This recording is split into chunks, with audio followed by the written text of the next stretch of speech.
I learned it in a restaurant. This is the most delicious chicken breast I've ever had. For this recipe, we're going to need 3 chicken breasts and cut them into fillets like this. Tell me how you make chicken breasts in your house. I'd love to know your recipe. And before I forget, tell me where you're watching us from so I can send you a special hug. Today's hug is for Seema Imtiaz from Saudi Arabia. I'm happy to hear you're loving our recipes. Now cover it with plastic wrap and use a hammer to break the fibers to make our chicken softer. You guys, this recipe is incredibly delicious. Make it at home and then come back here to tell me what you think. I'm sure you and your whole family will love it. Season it with salt to taste, black pepper to taste, then brush the chicken breasts with 3 tablespoons of mayonnaise. We will need 4 potatoes. Cut them into thin strips this way. Once you make chicken breast like this, you won't want to make it any other way because it really does taste amazing. Put the potatoes in a pan. Add salt to taste, ½ teaspoon of paprika, and 1 tablespoon of olive oil.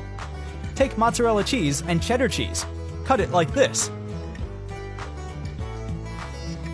Then put the pieces on each chicken fillet to stuff it, and then wrap each fillet up.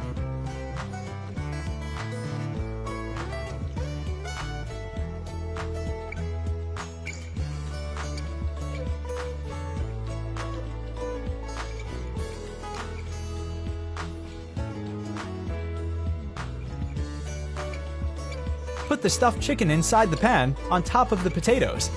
And look how our recipe is turning out, people. It's impressive, the result. Follow me until the end. You won't regret it. Finally, brush mayonnaise over each chicken breast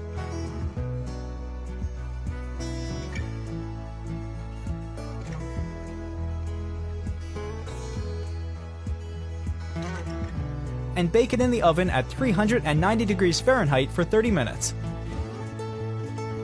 Put cheese on top of everything and let it bake for another 5 minutes. And our chicken is ready. Look how delicious it is. I hope you enjoyed this recipe. Thank you for watching this video. See you in the next one. Bye-bye.